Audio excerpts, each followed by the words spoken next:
నిరంతరం ప్రజల కోసం ప్రజాస్వామ్యం కోసం ఎన్నో పోరాటాలు చేశాం.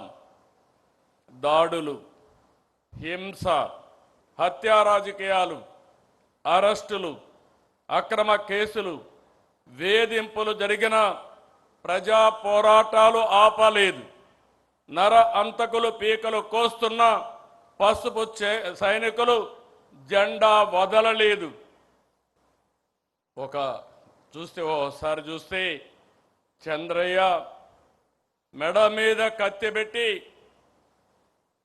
వాళ్ళు చెప్పినట్టు చేయకపోతే చంపేస్తామని బెదిరిస్తే జై తెలుగుదేశం, జై చంద్రబాబు అని ప్రాణాలు వదిలిపెట్టిన సంఘటన తెలుగుదేశం పార్టీకి ఒక స్ఫూర్తి. ఒక చంద్రయ్య, ఒక జల్లయ్య, నందం సుబ్బయ్య వంటి వందల మంది కార్యకర్తల బలిదానం వలన మనం ఈ అధికారాన్ని సాధించుకున్నాం. ఎవడు ఎదురొచ్చినా మీసం మెలివేసి నిలబడే ధైర్యం మన కార్యకర్తలది. ఎన్టీఆర్ గవర్నమెంట్ని అప్రజాస్వామ్యంగా డిస్మిస్ చేసి అది ఒక చరిత్ర. 30 రోజులు తెలుగుదేశం పార్టీ నాయకులు ఉద్యమ సారథులయ్యారు. ప్రజా చైతన్యంతో ప్రజా జీవనాన్ని స్తంభింపజేశారు. భారతదేశ చరిత్రలో అది ఒకే సంఘటన. తిరిగి నందమూరి తారక రామారావు గారిని ముఖ్యమంత్రి చేసిన సంఘటన అది ఒక చరిత్ర. ఆక్రమంగా నన్ను జైల్లో పెట్టారు. లోకేష్ యుగళాన్ని అడ్డుకున్నారు. ఈ వేదిక మీద ఉన్న చాలా మందిపై అరెస్టులు చేశారు. బాధితులనే నిందితులుగా చేశారు. అయినా ఏ కార్యకర్త నాయకుడు తల వంచలేదు, వెనకడుగు వేయలేదు, పోరాటాలు ఆపలేదు. ప్రజాస్వామ్యం కోసం, ప్రజల కోసం నిలబడ్డాం. అందుకే 2024 ఇంత మనపు కూడా అనేక సార్లు పొత్తులు పెట్టుకున్నాం. కానీ మొన్న ఎన్నికల్లో మీరు చూస్తే మనం అందరం ఆలోచించుకున్న తర్వాత జనసేన పవన్ కళ్యాణ్ గారు ముందుగా వచ్చి వ్యతిరేక ఓటు తీరడానికి వీలు లేదు, కలిసి పనిచేయాలని అనౌన్స్ చేశారు.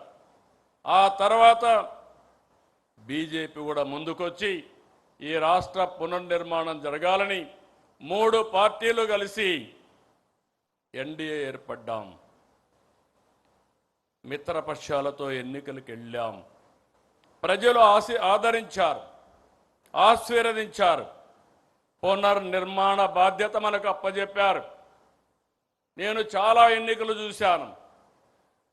అలాంటివన్నీ మీరు చూస్తే 93% స్ట్రైక్ రేట్, 144% సీట్లు, అపోజిషన్కి ప్రతిపక్ష హోదా కూడా ఇవ్వకుండా పూర్తిగా మన మీద నమ్మకం పెట్టుకున్నారంటే ఇది ఒక చరిత్ర. ఆ చరిత్రను కాపాడుకునే బాధ్యత మన పైన ఉంది. ఎన్నికల కంటే ముందే చెప్పాను, గతంలో 3 సార్లు చేసిన అభివృద్ధిని, ఆనాడు ముఖ్యమంత్రిగా చేసిన అభివృద్ధిని ఈ ఒక్క టర్మ్లోనే పూర్తి చేస్తానని చెప్పాను. అందుకే పాలనలో ప్రోగ్రెసివ్గా వెళుతున్నాం.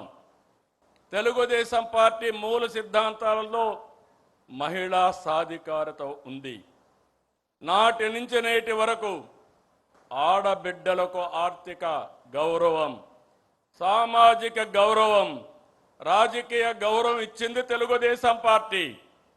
ఎన్టీఆర్ హయాంలో మహిళలకు ఆస్తి హక్కు నుంచి నేటి తల్లికి వందనం వరకు అనేక పథకాలు అమలు చేశాం. విద్యా ఉద్యోగాలతో పాటు స్థానిక సంస్థల్లో మహిళలకు రిజర్వేషన్లు పెట్టాం.